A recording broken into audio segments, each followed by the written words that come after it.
आप देख रहे हैं AK सोच न्यूज और वक्त हो चला है देश और दुनिया की बड़ी और अहम खबरों का। पहली बड़ी खबर में संभल में बांके बिहारी मंदिर के बाद मिली रानी की बावड़ी, खुदाई में दिखी सुरंग और मिलने लगे अवशेष। उत्तर प्रदेश के संभल में 46 सालों के बाद कार्तिकेय महादेव मंदिर के जहां एक ओर कपाट खुले, दूसरी ओर विभिन्न मंदिरों और कूपों के निकलने का सिलसिला शुरू हो गया।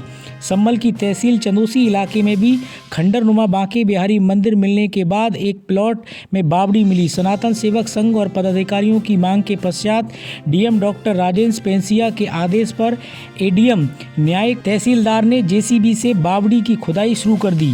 वहीं अगली खबर में बिहार विधानसभा चुनाव को लेकर दिल्ली में भारतीय जनता पार्टी कर रही है बड़ी बैठक। एक दिग्गज नेता पर भी ले सकते हैं बड़ा फैसला। बिहार विधानसभा चुनाव 2025 की तैयारियों को लेकर दिल्ली में बिहार भाजपा कोर कमेटी की 2 दिवसीय बैठक शुरू होने जा रही है। इस बैठक में बिहार प्रदेश कोर कमेटी के सभी सदस्य हिस्सा लेंगे। केंद्रीय गृह मंत्री अमित शाह भी इस बैठक में शामिल हो सकते हैं। बिहार विधानसभा चुनाव 2025 के लिए भारतीय जनता पार्टी की बैठक में एजेंडा तय कर सकती है। वहीं एनडीए गठबंधन में बड़े नेता को लेकर भी निर्णय हो सकता है। इस बैठक में बीजेपी बिहार कोर कमेटी के सभी 31 सदस्य भाग ले रहे हैं। वहीं आगे अंबेडकर के नाम पर सिर्फ राजनीति, कांग्रेस और भाजपा एक ही थैली के चट्टे बट्टे। मायावती ने एक बार फिर बीजेपी और कांग्रेस पर बोला हमला।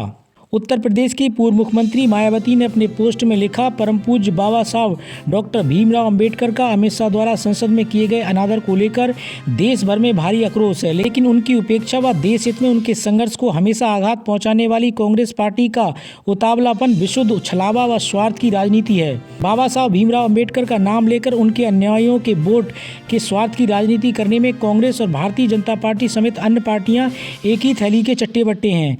बाबा साहब भीमराव अंबेडकर के आत्मसम्मान के कारवां को आगे बढ़ाने से रोकने के लिए सभी पार्टियां बीएसपी को आघात पहुंचाने के षड्यंत्र में लगी रहती हैं। वहीं आगे महिला सम्मान और संजीवनी योजना का लाभ मिलेगा जो दिल्ली का वोटर होगा। अरविंद केजरीवाल ने रखी शर्त, दिल्ली में महिला सम्मान योजना और संजीवनी योजना के लिए रजिस्ट्रेशन आज से शुरू हो रहे हैं। आम आदमी पार्टी के संयोजक अरविंद केजरीवाल ने प्रेस कॉन्फ्रेंस कर इस बात का ऐलान किया। हालांकि इन दोनों योजनाओं का लाभ पाने वालों के लिए एक कंडीशन भी है। इन दोनों योजनाओं का लाभ केवल उन्हीं लोगों को मिलेगा जो दिल्ली का वोटर होगा। उन्होंने बीजेपी पर निशाना साधते हुए कहा, ये लोग बहुत बड़े स्केल पर लोगों के नाम वोटर लिस्ट से कटवा रहे हैं। ये लोग नहीं चाहते कि आप लोगों को किसी भी योजना का लाभ मिले। हमारी टीम आए तो आप लोग अपना वोटर कार्ड तैयार रखना। अगर वोट कट गया है तो हम जुड़वा देंगे, अगर वोट नहीं है तब भी बता दीजिएगा, हम बनवा देंगे। वहीं दिल्ली की मुख्यमंत्री आतिशी ने कहा कि मौजूदा वित्त वर्ष के अंत में पहले 31 मार्च 2025 तक महिलाओं को इस योजना के तहत 1 या 2 किस्त मिलेंगी। आतिशी ने ये संवाददाताओं को संबोधित करते हुए कहा कि योजना महिलाओं को सशक्त बनाने और सरकार के वादे को पूरा करती हैं। उन्होंने कहा कि हमने पहले महिलाओं को 1000 रुपये की सहायता देने का वादा पूरा किया है। अगली खबर में गाजा में इजरायली हमलों में कम से कम 16 लोगों की मौत। गाजा पट्टी में इजरायली हमले में कम से कम 16 लोग मारे गए हैं। फिलिस्तीनी चिकित्सा अधिकारियों ने ये जानकारी दी। हमास सरकार ने संबंध सिविल डिफेंस के अनुसार गाजा शहर में विस्थापितों के आश्रय देने वाले एक स्कूल पर हुए हमले में कम से कम 6 लोगों की मौत हो गई है, जिनमें 4 बच्चे शामिल हैं। इजरायली सेना ने कहा कि उसने ये बहस शरण के लिए हमास आतंकवादियों को निशाना बनाया है। अल अक्सा शहीद अस्पताल के अनुसार शनिवार देर रात दीर अल बाला में एक घर पर हुए हमले में कम से कम 8 लोग मारे गए हैं। अस्पताल के पास स्थित नासिर अस्पताल के अनुसार रविवार को आधी रात के बाद दक्षिणी शहर खान यूनिस में हुए हमले में 2 लोग मारे गए हैं। इन हमलों पर सेना की ओर से तत्काल कोई टिप्पणी नहीं आई है। वहीं आगे प्रधानमंत्री मोदी ने कुवैत के शीर्ष नेतृत्व के साथ वार्ता की। प्रधानमंत्री नरेंद्र मोदी ने कुवैत के अमीर शेख मैसाल अल अहमद अल जबर अल सवा के साथ रविवार को व्यापक वार्ता की, जिसमें विशेष रूप से व्यापक निवेश और ऊर्जा के क्षेत्रों में भारत कुवैत संबंधों की नई गति प्रदान करने पर ध्यान केंद्रित किया गया। वहीं अगली खबर में मुख्यमंत्री रेवंत रेड्डी ने अल्लू अर्जुन पर लगाए गंभीर आरोप।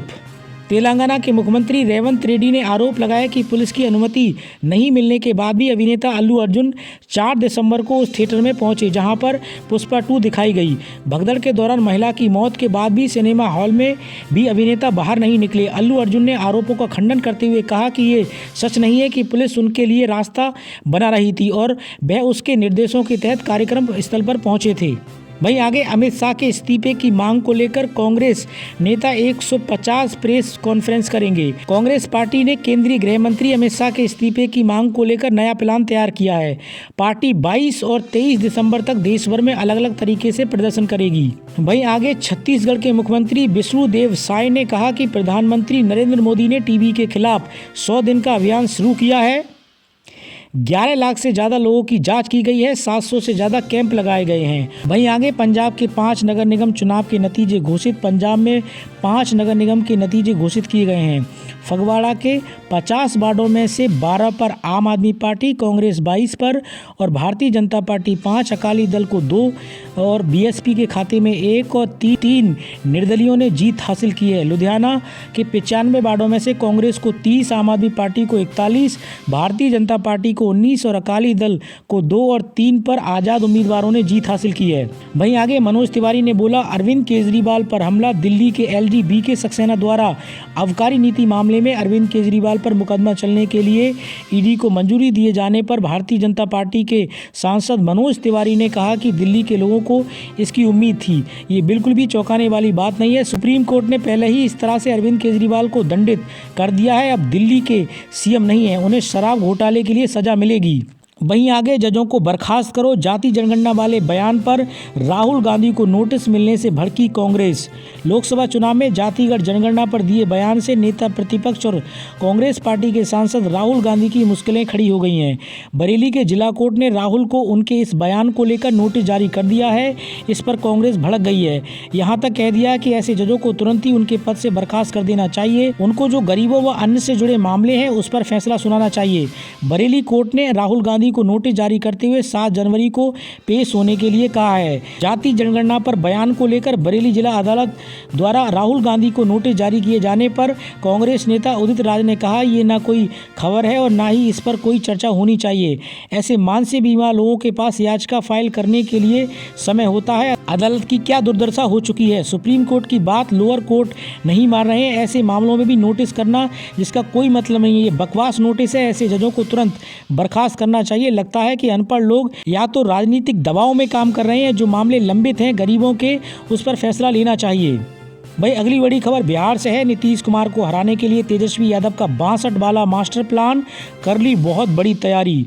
आरजेडी सुप्रीमो लालू प्रसाद यादव अब एक्टिव हो गए हैं। संगठन के स्तर पर प्रदेश आरजेडी के कार्यकर्ताओं में जोश भरने की कवायद शुरू हो गई है।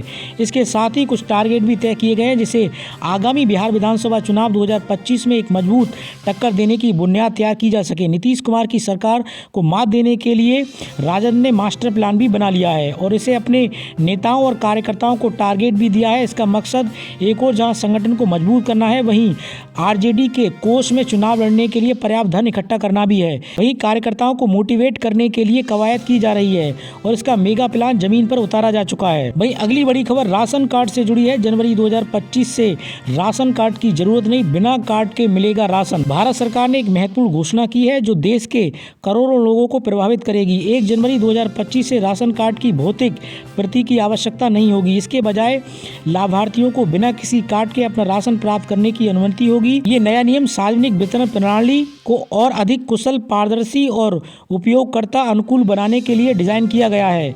ये परिवर्तन डिजिटल इंडिया का पहला हिस्सा है, जिसका उद्देश्य सरकारी सेवाओं को अधिक सुलभ और प्रभावी बनाना है। नई व्यवस्था के तहत लाभार्थियों को अपनी पहचान सत्यापित करने के लिए आधार कार्ड या बायोमेट्रिक डेटा का उपयोग करना होगा। ये न केवल प्रक्रिया को सरल बनाएगा बल्कि धोखाधड़ी और दुरुपयोग का भी काम करेगा।